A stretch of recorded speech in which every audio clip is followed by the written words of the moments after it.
What's your definition of a cyborg, and how is it made?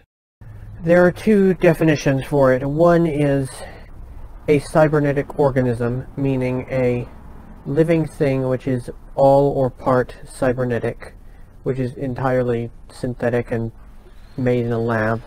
Or there is the one where it is a person who is enhanced via cybernetics, and that person, I would say, becomes a cyborg when they reach about 60 to 65% cybernetics as opposed to organic. And how is it made? It is made by taking a body of a living thing.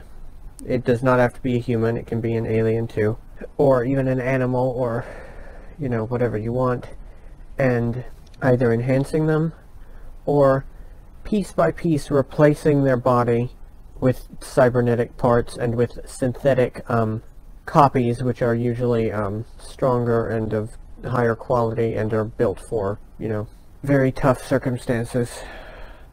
What are the main types of cyborgs you can see in the Breakaway?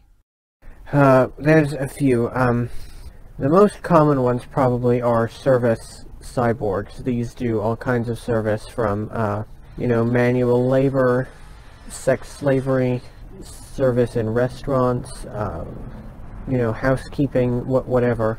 And they don't have to be paid a penny, so they're really... And there's this perception in the Breakaway that they're not offended, or that they're not capable of feeling offense at being mistreated, which is complete and utter horseshit, but it's the perception that people have. What's the advantage of using a cyborg and not just an AI-powered robot? Well, AI is difficult and very expensive to program to actually understand people. Cyborgs understand people, even though they're not considered to be people, but they understand them perfectly well. Is there a piece of consciousness in a cyborg? Yes, always.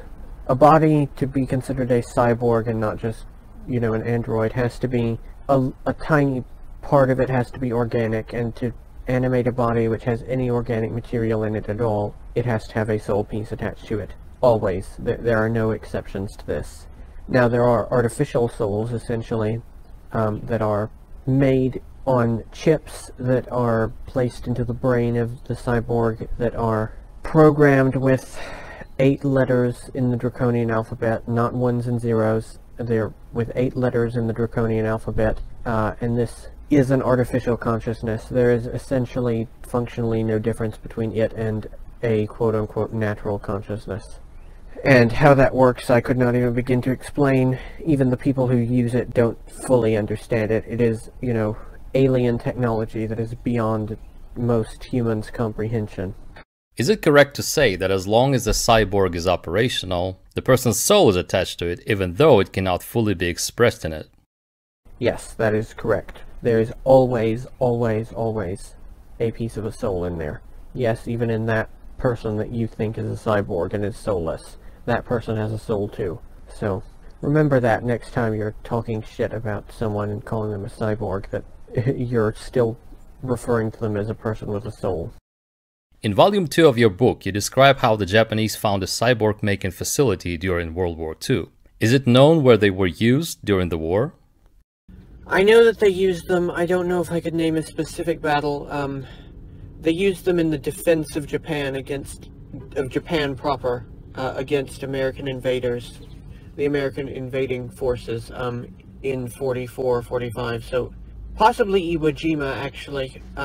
I believe I remember hearing about that or reading about that somewhere, that there were synthetics used at Iwo Jima. Did the Germans also get the cyborg tech and use it back then? And if yes, where? Again, it would have been at the end of the war, 44, 45. I believe they used them in fact, no, I know they used them. I have a little bit of memory of it, of them being used at Operation Market Garden, which was what the Brits and Americans called it, which was the attempted march into Germany through Holland in the summer of 44, I believe it was, which was the first Allied loss since D-Day, by the way, and so it was a pretty nasty, you know, the Germans absolutely butchered them in that battle. There was a movie made about it called A Bridge Too Far, And yeah, the Germans won that because they had synthetics and super soldiers finally by then. And that pushed the war forward another year just about. How common are cyborgs in the breakaway today? What are the main fields they are used in? Well, they're common in certain fields, but they are totally inaccessible to the average breakaway citizen, except as a prostitute. You can get a synthetic prostitute, or you can afford the services of a synthetic prostitute much cheaper than an organic one. So that is one of their main fields. Also, they are used a lot in farming, in building, building roads, building buildings, all of that sort of thing, anything that's kind of dangerous or really labor intensive, they are heavily used in that.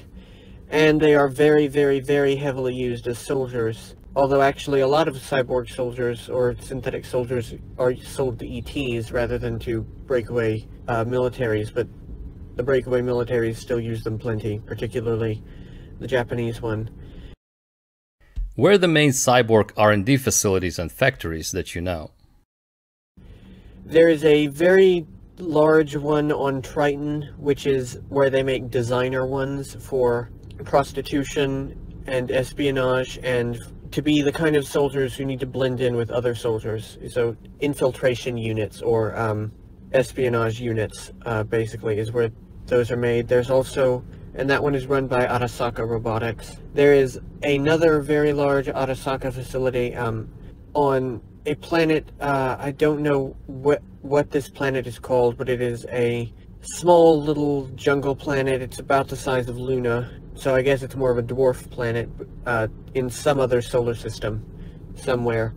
And that has a massive, massive, massive facility on it where they make synthetics of all types, right down to the relatively cheap ones. I mean, they're not cheap, but they're cheaper. They're cheap enough they can be mass-produced.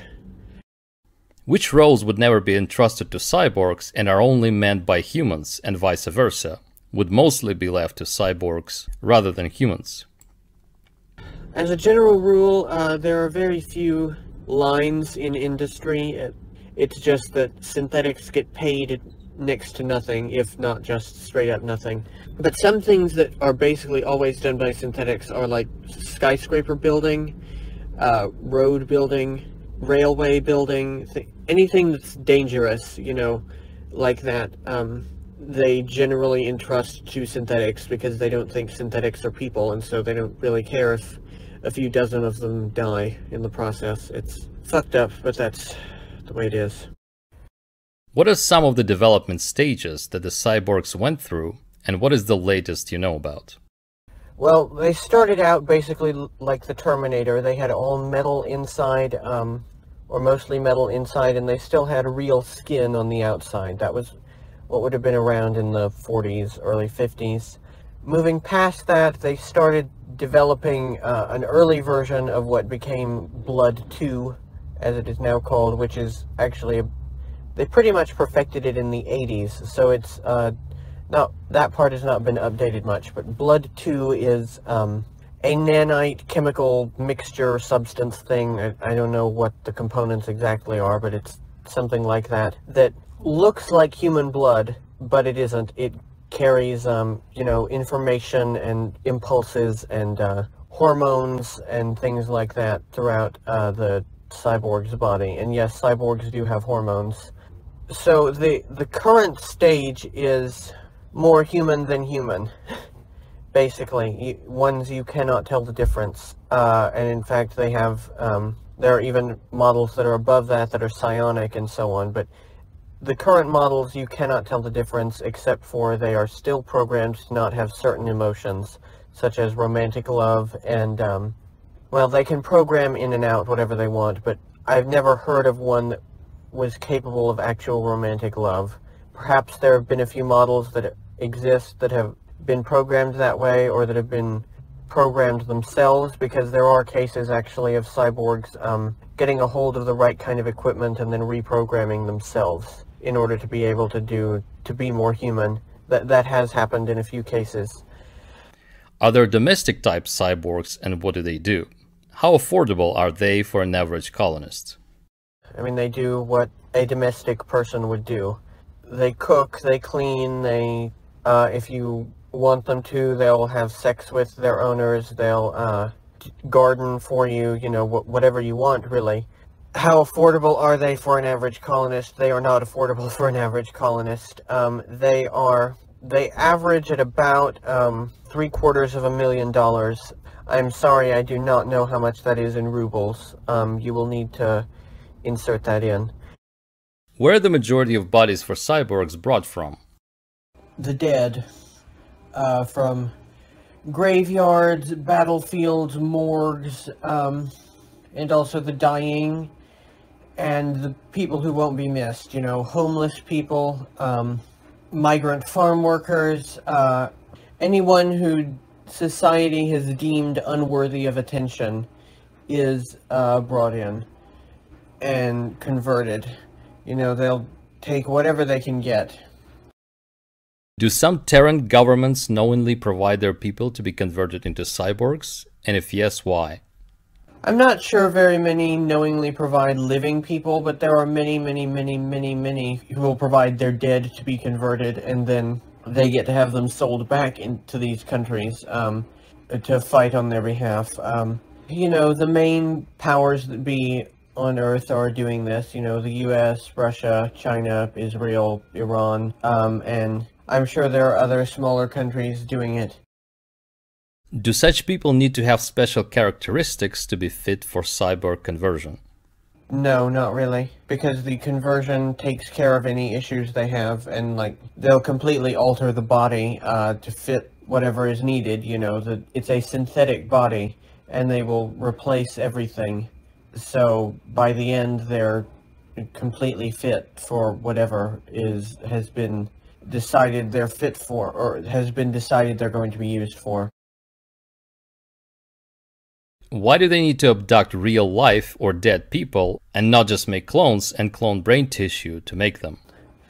They can do that, however, it's more complicated for reasons I don't fully understand. It has to do with the soul and everything. When you make a clone, you don't really know what soul is going to attach to it. So, it's still possible. It's just much less common because it's more complicated. And also they make less money off of it. And they get less power off of it. So that's a big factor too. Are there ETs that are abducted to be converted to cyborgs? Are there any specific races that they're looking for? Yes, absolutely. They abduct ETs, or they take the corpses of ETs from battlefields and convert them. That is absolutely a thing. Basically, they look for, bigger ETs who are really good at, who are already combat suited. Useful, not necessary, but useful. They like Alterans who have very high muscle mass. They like Draco when they can get them, which is not common. But sometimes you'll find a few Draco corpses on a battlefield, and they will snatch those right up if they can. A couple of years ago, one of my crews was involved in a battle against these T-Rex people that are nearly 20 feet tall and buff all over, and they're just about pure muscle. And their bodies were all taken to an Arasaka facility for conversion. So that they like big ETs if they can get them. Do ETs buy cyborgs a lot? And who are the biggest buyers? Yeah. ETs are the main buyers of cyborgs and synthetics. Who are the main buyers? There are quite a lot of buyers out there. I don't know the names of all of them. I'm going to be completely real with you, but there's a certain reptilian species that buys them a lot. These species look like an anole-type lizard. You can insert a picture of that because, I don't imagine most people know what an anole is. A-N-O-L-E. But they buy us a lot, or they buy synthetics a lot for whatever reason. The Orion Syndicate buys them quite a lot because a lot of the Syndicate have lost their synthetic production facilities over the years. That's having a bit of a block as to how to answer it. I apologize. How many people in the breakaway actually know how cyborgs are made and where the bodies for them come from? Almost none. Almost none. The super upper echelons, i.e. the people who can actually afford these synthetics, and the people who work in the synthetic facilities are the only people who know. And the people who work in those facilities, by the way, sign very strict non-disclosure agreements, so it hardly ever gets out.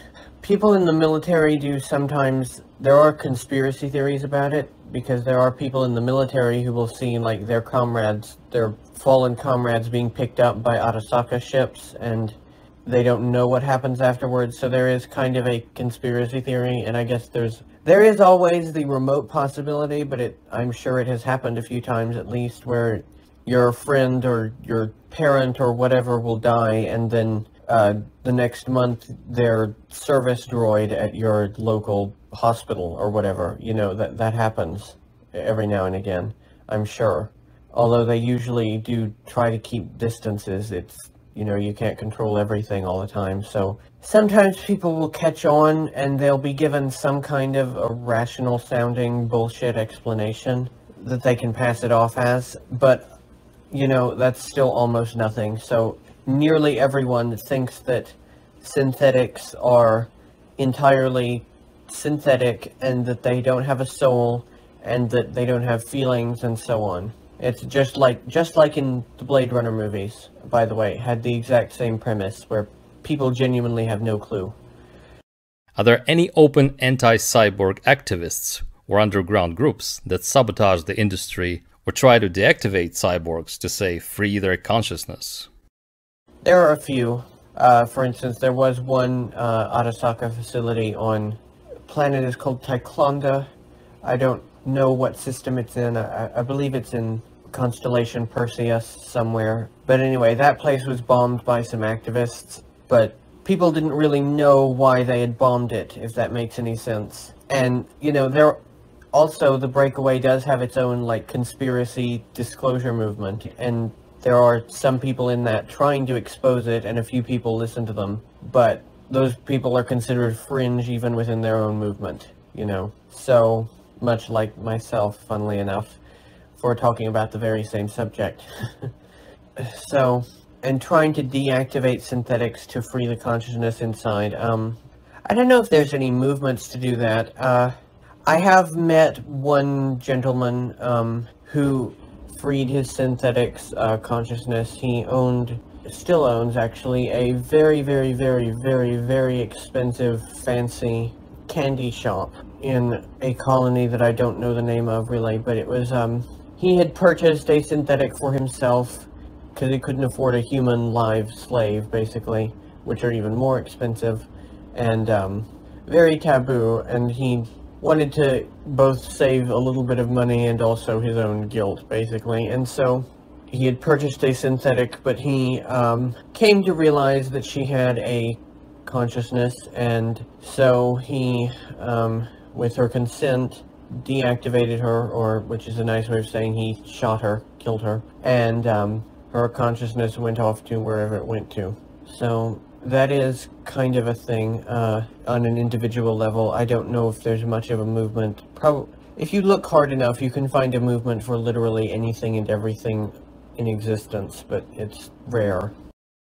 Do you know of any societies out there that used to exploit cyborgs and then stopped doing it for ethical reasons?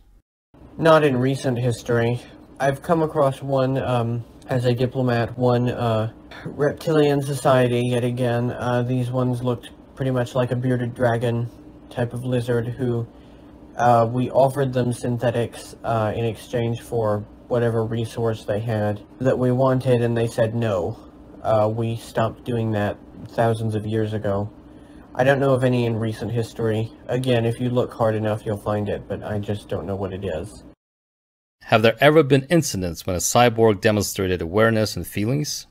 All the time, with just about every synthetic in existence. They demonstrate awareness and feelings, except for the most basic models, which have very few synapses left and are only capable of, like, following orders. All the ones above that still have just about intact awareness and feelings, and they demonstrate them, but people don't know that that's real. They think that's programming. Is it possible to somehow invoke more awareness by manipulating a cyborg's operating system? That's a good question. I've never really thought about that. Probably not, because an operating system is limited to what is programmed into it. You know, you can manipulate the programming all you want, and I guess you can add or subtract from the programming, but you cannot remove programming and still have an operational synthetic, if that makes any sense. Is it possible for cyborgs to rebel either individually or en masse? Individually, somewhat. I mean, they can...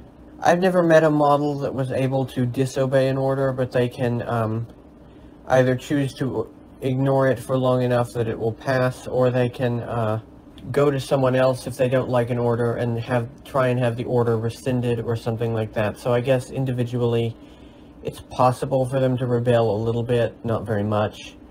And en masse, maybe. Again, maybe. It's like, first of all, there's the issue of you don't really ever know who is a synthetic and who isn't, and for another thing, like, synthetics are oftentimes kept apart, and, you know, a lot of times they're not given weapons, or if they are limited in some capacity or other, you know. They have checks and balances in place so that this doesn't happen. It's not to say that it's completely and totally theoretically impossible, but, you know, it's not going to happen. Let me put it that way. It's not going to happen. So what is the difference between a cyborg and a synthetic then? We could spend all day on semantics and this and that. I'm not going to do that. I'm just going to say that, like, synthetic is a more polite term. Cyborg is considered very insulting. So, yeah, it's synthetic. Did you mean they take bodies from graveyards, morgues, battlefields, etc. on any planet, anywhere, or just Terra? Any planet, anywhere that these companies can reach, they'll do that. What's the approximate annual production volume for cyborgs? Probably about 2.5 billion. Billion with a B and 9 zeros is about the number that, at least the last time I heard, which was a couple of years ago, which is actually less than it was in the 80s or the 90s. It was around double that, nearly, because there was more action at that point in time.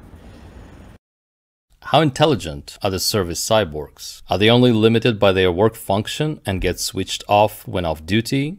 Or do they have a life outside of their job? Are they capable of cheating on their jobs, be lazy, or play tricks to avoid certain tasks? As a general rule, no, they don't have a life outside their job. They are only able to follow commands and do their work most of the time. Like, they can't actually even hold a conversation or anything. They're not given that much capacity to understand language. Are they capable of cheating on their jobs, being lazy, or playing tricks to avoid certain tasks? No, they're not. They always follow through, and they always have to follow through. And, in fact, if their job gets interrupted, or if someone goes ahead of them and does it ahead of them for whatever reason, then it's been known to cause malfunctions, because their programming can't handle even that level of nuance, in most cases. Is it possible for synthetics to find a religion or change their views on life? How much of a mental plasticity and spirituality can they possess?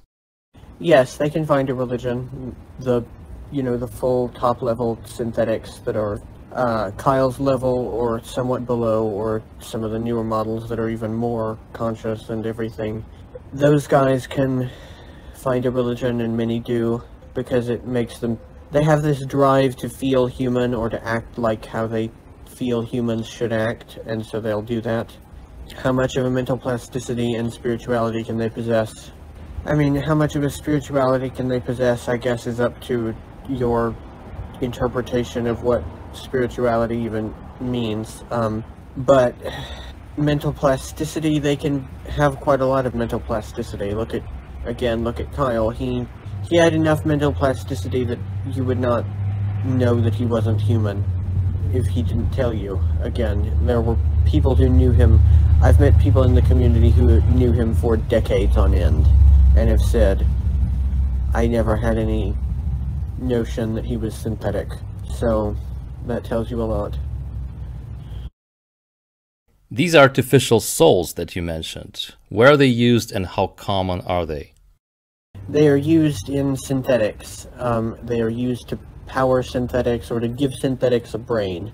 Having a soul on you, which they all do, does not mean that they also really have a mind or a personality or whatever. And the artificial soul bite thing takes care of that problem. And they're fairly common. I don't know how common, I don't know numbers, but they're fairly common. So all this talk on Earth about the AI reaching human awareness is premature at this point? Definitely. The AI, quote-unquote, that we have here is not even AI. It's a program that takes information that it has stolen off of the internet and forces that through an algorithm to sound or look human-ish. It's ones and zeros. That's all that AI on Earth is. It's just ones and zeros. When one reads about Kyle not having to eat or sleep, it begs the question about his energy source. What kinds of energy sources are used for cyborgs, and do they ever need recharging? That's an interesting story. They use a type of battery that are sourced from an ET race. I don't know the name of this ET race, but they look roughly like us, except that they have solid gray eyes and their skin is somewhat more translucent. They have gray hair. They're kind of, and pointy ears. They're basically very elf-like. And they produce batteries that are essentially the energy of a compressed star. And in a little thing that's about the size of a marble. And it's crystalline, and it glows white. And those things are what are used. We cannot reproduce them. We've never been able to reverse engineer them, because when someone actually tried to cut one open and look inside to reverse engineer it, it wound up vaporizing the base because it exploded and, vaporized the base. So, no one is quite sure how to reproduce those, so we have to outsource them from this ET race. And those last for about 2,000 years. So those will outlast the body of the cyborg or the synthetic by a very long time. And they can just be reused again. So if, as you say, all the synthetics have a soul in them, have awareness and feelings, then what makes Kyle's case so unique for the industry? It was that he had too much. The synthetic test given to him showed that he had too much, which is explained in the book. He was too human, so he was dangerous, because he was too human, and would probably also inspire other synthetics to introspect on themselves if he were to be placed with them in a group, which is probably what his originally purpose was to be put into a battle group. But also, I don't think his case was actually unique for the industry. I think it was just rare, not unique. I'm sure that it's happened other times. Perhaps he was one of the early ones, because he was one of the early experiments with the soul bite and everything, but I'm sure it's since happened more than once. And why make him feel pain and negative emotions at all, if you were to become a perfect spy/soldier? Well, if you need to be a perfect spy, you need to be able to feel emotions, or you need to at least look like you're feeling emotions. And likewise with being a perfect soldier, it's about blending in, not just doing your job. It's about blending in and being invisible as what he was. And it's very hard to program believable emotions without there actually being some level of those real emotions behind it. So that's why it was allowed, but again, it came out with too much. In the beginning of Volume 2, Dr. Tarakata tells Kyle that his soul or consciousness is in his synthetic body. And yet he keeps having this synthetic identity complex. Why? Because of how he wound up being treated, how he was not treated as human, and how he was gaslit, basically. He was told that, and then he was never again, by most people anyway, treated as being human. How you view yourself is not just what you know about yourself, it's also how people treat and act about you. For instance, plenty of slaves who, even though they consciously knew that they were as intelligent as, I'm going back to like antebellum America as an example. There were slaves who knew that they were intelligent, or as intelligent, if not more so in many cases, than their owners and what have you. But yet they were treated so badly and everything that they genuinely believed themselves to be inferior, or believed that they were deserving of their lot in life. Kyle did not believe that he deserved this in that way, but he struggled to fight against what everyone else believed when there was no one else who seemed to really push back alongside him or take his side. That's how I would put it. Is it possible for a synthetic to remember their previous organic life as shown in The Ghost in the Shell? For example, has Kyle ever had any memory flashes from his life before conversion? Kyle has not ever. He still to this day does not have a single second of memory of his life before conversion. But is it possible? Probably. Probably. It all depends, I don't know, but I think on how long the body was on ice before it was converted, or how long the body was dead before it was taken in to be converted. His must have been on ice or whatever for too long before his conversion for him to regain any.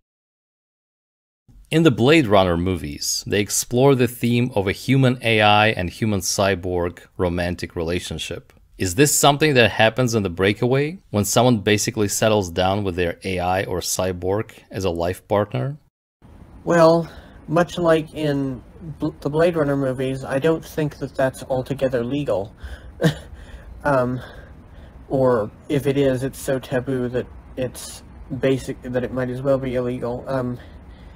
But there have probably been a few cases of it. It's like everything else I answer. I'm not particularly... I haven't heard of it because, again, I'm not in the loop about everything like that happens. But it probably has happened a few times. Because it's in a population of trillions and trillions of people. I'm sure you can find one or two examples of anything there. Why is romance taboo for synthetics? It's not actually so much that it would be considered taboo if a synthetic were to feel romantic attachment. It would be considered taboo for a human to feel romantic attachment for a synthetic. It would be like if you were to start feeling romantic attachment to your car or whatever. People would think you were fucking insane. Like, that would just not be a done thing because, and so synthetics are programmed to not feel any romantic attachment as a precaution anyway, so that even if a human does fall for them, the synthetic will be unable to reciprocate, and the human will eventually have to, at least in most cases, will eventually go back to, their own kind or whatever. That's basically why it's taboo.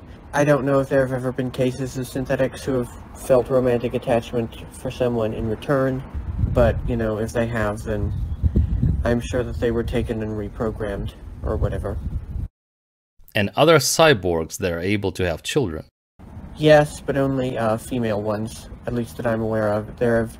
From what I know, they've never been able to successfully produce a male synthetic that could produce sperm and impregnate a woman. However, they have been able to create female synthetics with artificial wombs. A lot of times, interestingly, these artificial wombs are actually gene-locked, so that they can only get pregnant by one particular guy, or one bloodline of guys who purpose order them for that, maybe because their wives are infertile or whatever, because they don't want, human synthetic hybrid babies running around and, fighting for their rights and everything. That would just be too much. And lastly, my friend's wife seems to believe he's a synthetic. She tells him that his life's purpose is to make money and create a life of luxury for her. He said that he cut his finger once and even his blood tasted metallic. Are there synthetics like this sent to Earth to be exploited as these supposedly soulless money-making machines? I mean, you mock, but yes, probably there are.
Alright, Saturn.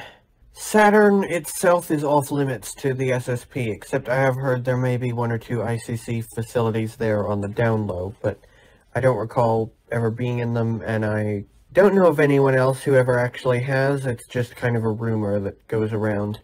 For the most part, it's off limits and used only by the Galactic Authority. However, the rings and the moons are quite interesting. We'll go with the rings, counting that as a part of the planet itself. The rings have... I know that there's mining of something. I don't remember what the substance there is. There is also a station there where a lot of spying goes on, and it's quite well disguised because it's nearly impossible to pick up on radar. You have to have the coordinates, which naturally most people do not. I know that there is a house on that station that's owned and lived in by Bob Iger, who was the former CEO of the Disney company for a number of years. He's a really, really, really, really bad guy. Yeah, and it's run by the Americans, I believe, this spying station. This spying station is in the rings or near the rings? And what is it spying on? It's in the rings. It's necessary because when it's in the rings, it's basically impossible to find. You can't detect it on radar, really, and the rings are so huge that you can't see any individual object until you're right up on it. So, and also, even if you could, the rings are very, very, very dangerous to fly in, and if you have anything bigger than, like, a Fiat. So, you basically can only access it via portal. And what is it spying on? Activity and radio communications, particularly, interestingly enough, is what it spies on, which it must have some really amazing equipment if it's able to pick up radio signals from within the rings, but yeah. Are you able to talk about what Bob Iger did or does to make him that bad? Why does he have a house on a spying station? The usual, you know, he's a pedophile, you know, baby eater, that sort of thing. He's also heavily invested in, I'm drawing a blank on it, but one of the breakaway corporations that is responsible for quite a lot. And why does he have a house on a spying station? Well, for safety, and also to keep track of what's going on. He also has his own space station in other rings around some other gas giant somewhere. Next up would be Titan. Everybody loves Titan. It has two main cities on it. One of them is Neue Nuremberg, and one of them is Neue Lichtenstadt. Neue Nuremberg has close to 40 million people in it, but the center of it is a replica of Nuremberg on Earth. Neue Lichtenstadt is a replica of the city of Lodz in Poland. I think I'm pronouncing that right. I apologize to any Poles listening if I mispronounced it, and they call it that because that was Lichtenstadt was what the Nazis called it when they occupied it during the war, which kind of belies the political environment of Titan. Titan is probably the most Nazi-ish, still very Nazi-ish colony that I've been to. Supposedly there's the home of Hitler there. I don't know whether that's true, but supposedly he does live there. I know that Klaus Barbie, who was the chief of the Gestapo within occupied France, is there, and he rules Titan with an iron fist. And it's a pretty depressing place in general. Like, the sky is bright yellow, or not bright yellow, more of an orangey yellow, and cloudy, really cloudy. You can't really see much of a sky, even though they have systems in place so that, like, light pollution doesn't affect anything. You still can't see most of the stars. It's, like I said, really depressing. I do remember a few wild nights at a bar there called Uta's in Neue Nuremberg. I know some about Neue Lichtenstadt. I only really know anything about it because my son was living there up until a few months ago, and it was a shithole from what little I saw when I would, like, astral project to him, and from what he told me about it. That's it for Titan. What does the rule in Titan with an iron fist imply? Totalitarian rule by the infamous Klaus Barbie, and extreme Nazism there as well. Like, most of these colonies are not politically Nazi-ish. Well, they are, but not in the way we think of it, like racially. Titan is a very racially charged place, and people there have quite a lot fewer freedoms than they do in other colonies. Like, homosexuality is very, very illegal on Titan, when it's just not in most places. You know, like I mentioned, anything interracial marriage or interracial sex or communications with outside colonies without strict authorization, or many books, those things are all very illegal on Titan, and Klaus Barbie ensures that those rules are very strictly enforced. Enceladus, I think it's the second biggest moon of Saturn, not too certain, but at any rate, I have a few memories of it, not very clear. They're from Alex's time in Looking Glass, the period that I'm sure someday we'll cover, because that's a whole long thing. But at any rate, I mostly remember it being really cold, and that you actually can technically breathe the air there, but like, it's so cold that you really can't. You'd need to be in a full body suit, an environment suit, or else you would freeze to death within moments. Yeah, that's what I have to say about Enceladus. It's not, I don't remember much. So what is there on Enceladus? Colonies? Mining? Well, both, but there's, it's mostly colonial. There is some mining of, I'm trying to remember what it is, silver. Silver is mined on Enceladus to some degree, but not to any humongous extent, and there are a number of colonies there, and there's also a Draco colony, a pure Draco colony on Enceladus. Iapetus is an interesting one, because it's currently being used. I got this from remote viewing, not memories as such, from remote viewing. It is currently being terraformed by the Chinese, mainland China, not Taiwan.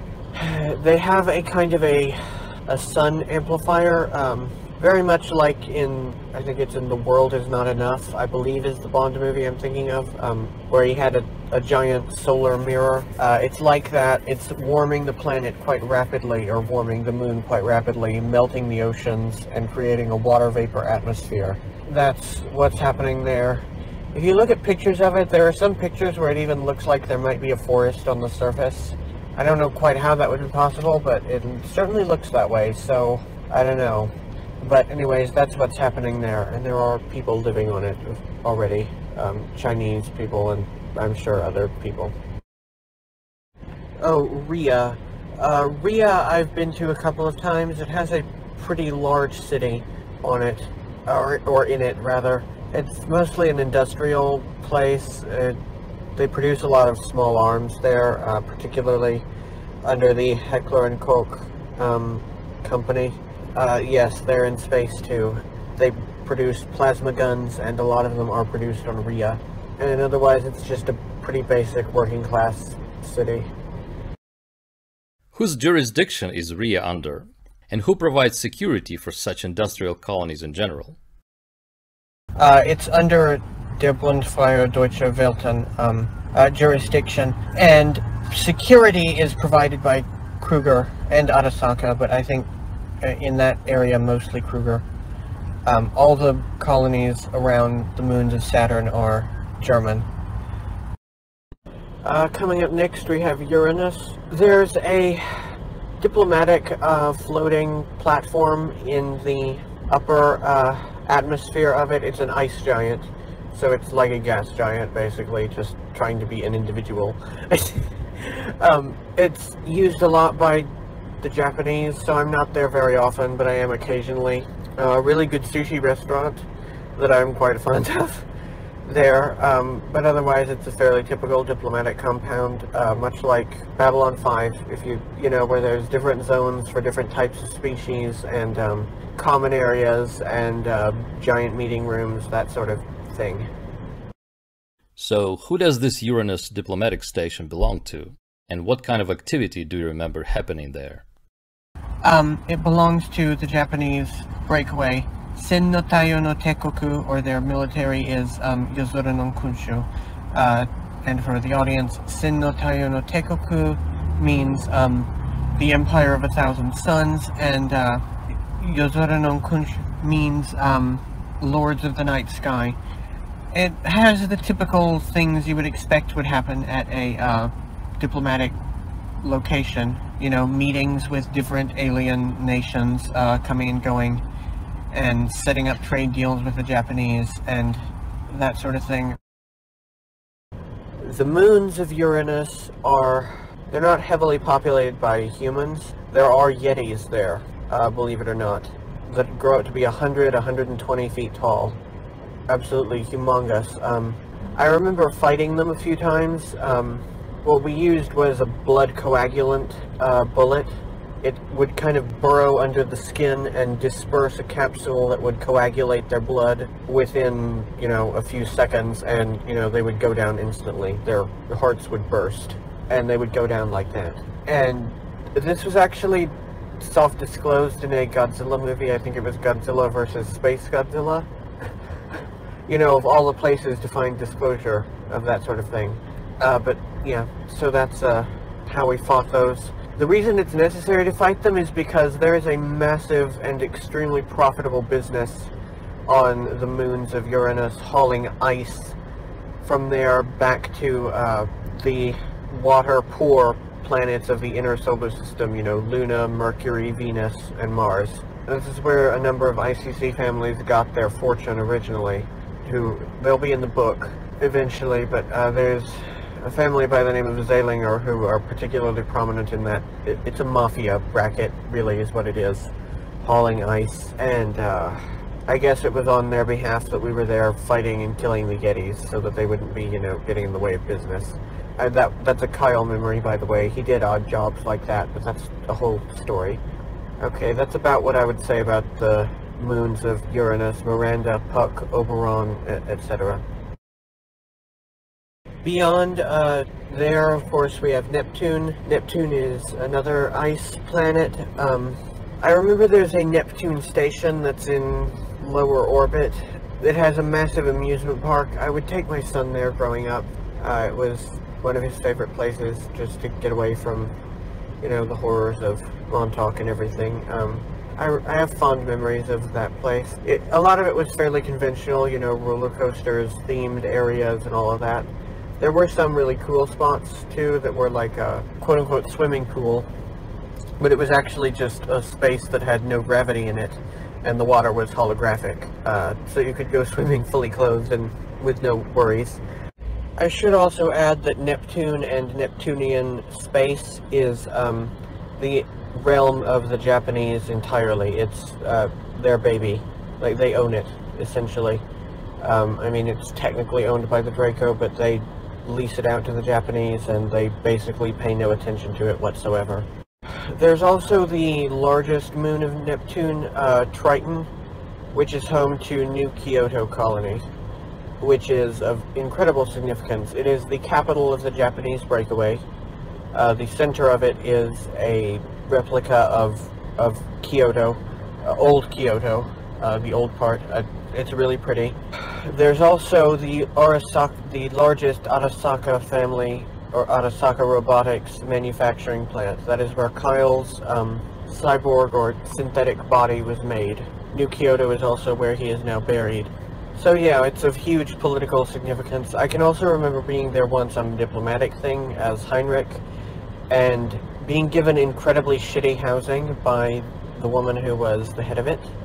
The governor, the colonial governor, I should say, who was a clone of the actress Michelle Yeoh, or Michelle Yeoh was a clone of her, which is more likely, but, you know, it's semantics. And getting into a massive row with this chick, her name there is something Nagata, I believe is the surname.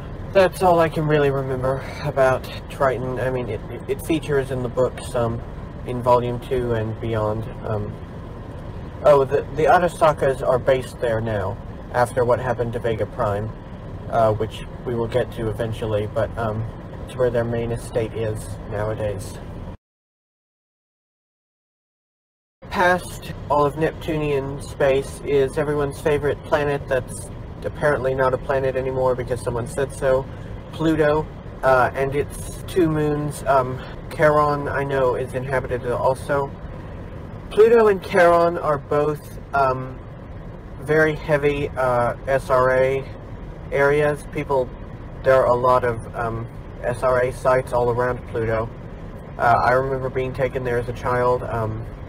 I know someone else who remembers being taken there. I don't know if he was a child or not, but he was taken there for like vampire ritual shit, like with actual vampires, not just like people LARPing and drinking blood. These were like actual vampires, apparently. And yeah, those are real. Whether they naturally exist or whether it was some sick people who genetically engineered themselves is up to anyone's guess. Pluto is also home to a massive cyborg production facility. Now, the ones produced on Triton in the Arasaka plant there are synthetics. They're basically just improved humans. They're, or like replicants in the Blade Runner series. They look human, they smell human, they pass for human almost completely, and they're extremely expensive and high-end, and are usually like espionage units and the like. The facility on Pluto is where they make the ones that Penny talks about that are mindless and simply, they're made basically, I'm sorry to be vulgar, but they're made basically to fight or to fuck. And they aren't capable of thinking outside of that, or of doing anything outside of that. And those are purchased usually by ETs, and by some very, very wealthy people, and by militaries. Oh yeah, there's the Kuiper Belt. There are quite a lot of stations out there, artificial stations of various purposes.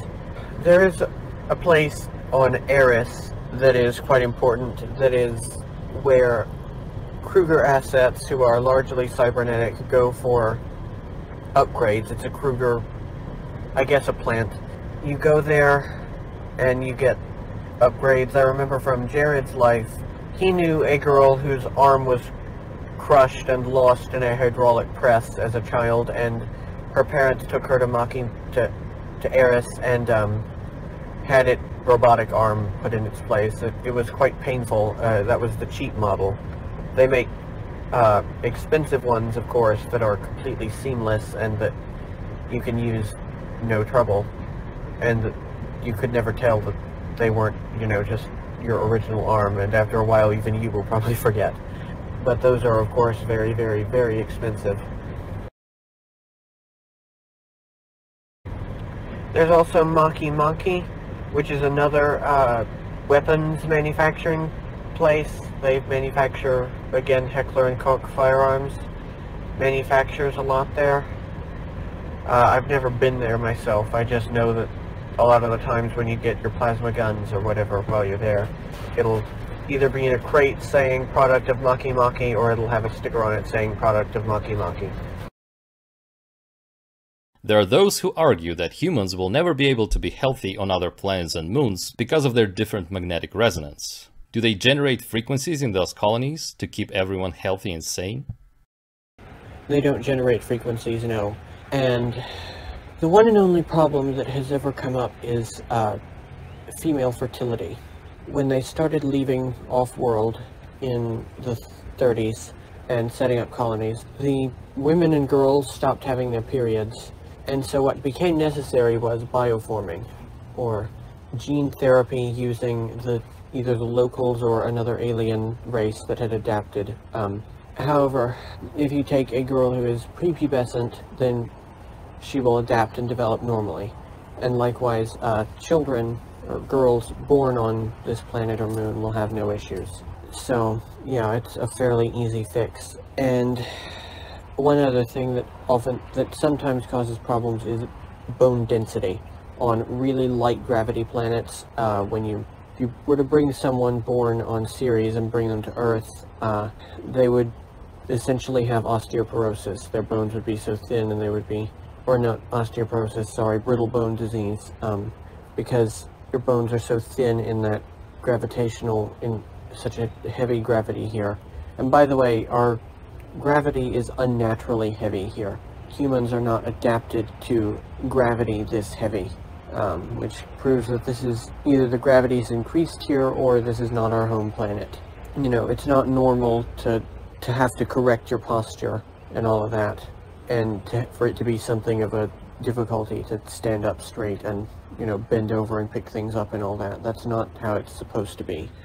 Okay, so, yeah, for the issue that comes up with bone density, what they'll do is people take bone density supplements that takes care of that problem, or if you're very wealthy, you can have your entire skeleton replaced with a synthetic ferrocarbon material that is much, much stronger than even the strongest human bone. So, yeah. What are the most impressive natural places in the system that can be mentioned? Honestly, the most impressive natural place in the system that I've seen is right here on Earth, and it's the Great Barrier Reef, before it was essentially destroyed. I don't know of anything that can quite top that in nature here. Although there are some really beautiful places on Mars and such, which we've talked about already in the Mars show, what Martian spring is like and so on. What are the most impressive man-made structures that you have seen in the system? The most impressive man-made structure in the system, at least that I'm aware of, is Olympus Mons on Mars. Olympus Mons is a giant pyramid. Humongous. It's, you know, miles and miles across, and it reaches up almost into lower orbit height. That is an artificial structure that was built by the early human Martians. Now they're essentially tribal because of various causes, most especially the Black Terror, which, you know, displaced them and essentially robbed them of technology overnight, just about. Can you say more about the Olympus Mons? We all think it's a volcano. Did you see it up close? What is known about it in general? Yeah, I saw it up close. Neu Berlin is right under it, and partially next to it, the above ground section of it. So yeah, I saw it up close, and when you're right up next to it, you can very clearly see that it's a structure, because you can see the masonry of the rock. It is now volcanic. It was made specifically to access certain volcanic tubes, and due to tectonic activity and such, some of those volcanic tubes are now active again. So it is volcanic now. It's not incredibly active or anything. It's not really a danger to the people who live near it, but it is somewhat active. What is known about it in general? Well, archaeologists are pretty sure it was built by what we would call the indigenous human Martians, because they'll tell you that their ancestors built it, and some of their artwork depicts the building of it and other mountains around Mars, so that's an accepted narrative. You said that you consider Mars your home place. Why? Well, because it feels like home. I don't have a better explanation than that. Because it just is home, and I've spent so much time there, and all of that, it's home. In this series, we discussed the sentient native races on Venus and Mars. Are there more places in the system that have developed native societies? We also talked about the one on Europa, the eels. I can't think of any beyond that are indigenous and advanced to that degree. Is the solar system generally known in the galaxy as a historically significant place? Have there been any events here that are famous and are studied by other civilizations? It's not so much historically significant as it is strategically significant. If you look at it on a map of the galaxy, we are in a very strategic location. If you control the solar system, you can control most of the quadrant, really. And any events here that are famous and are studied by other civilizations, the destruction of Tiamat is a big one. And the Orion Wars came here, and they study the process which made Earth an excluded planet from everything, which is very complicated, and I don't remember all of it, but we weren't always this way, where we don't know anything and we're not allowed out and all of that. But yeah, those things are studied quite heavily. For those who know these parts well enough, what's their view of the system and what goes on here? Is it more of a norm, an anomaly, or no one really puts it in those terms? They hate it. They hate that we have the politics we do of exclusion and isolation.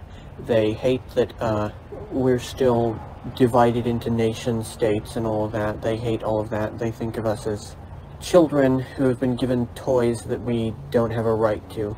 Is it more of a norm, an anomaly, or no one really puts it in those terms? It's a major anomaly. Especially Earth is a major anomaly. To have a planet like this one where the people at the bottom are still using like gas energy that is not very advanced and that is destroying the planet. Meanwhile, the elites of the planet are leaving and have this crazy advanced civilization out there, and the lower population doesn't even know about it. That's an extreme anomaly. And an even more extreme anomaly is that no one is allowed to visit. Like, excluded planets are not a thing much of anywhere else. It just doesn't exist. Is there anything that makes our system unique and coveted? Besides our beautiful people, of course. Heavy water, of all things. Heavy water on Jupiter. Naturally occurring heavy water is quite heavily coveted. It's actually very, very rare. And so a lot of people come here to mine it, which I've already mentioned before. And also human genetics are coveted for study and for cloning to make slaves and so on, is also quite heavily coveted because humans adapt to anything and can go just about anywhere. Even if we need a little gene therapy, the next generation will adapt completely to whatever and wherever we're moved. What do you know about why Terra was isolated so much? And is there any effort to change that? It was essentially done to keep us, a slave race that was created too intelligent for our own good, contained, which did not work, obviously. But exclusion clause is fairly new. It's about 200,000 years old, which in galactic terms is like a couple of hours ago, maybe. And is there any efforts to change that? Not really. Not really. The SSP likes it because it allows them to remain secret from us and keep using us as a labor pool. And most alien species like it because they don't really care for us. They also enjoy taking us as a labor pool, right? So I'm sure there are small groups out there who want to change that. Again, as I'm always saying, if you look hard enough, you'll find it somewhere. But it's not by any means a mainstream opinion.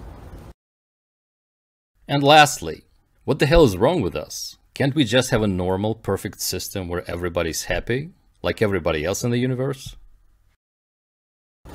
Sarcasm aside, that's almost non-existent, where everybody is happy. Just about is owned by someone and has a pecking order. That's just the reality of everything, certainly of the Milky Way, and I have no reason to believe that any other galaxy is different. The thing that makes us unique, that makes this system unique, is 1, our strategic location, and 2, the fact that we have an isolated and excluded planet. That's the only thing that makes us special.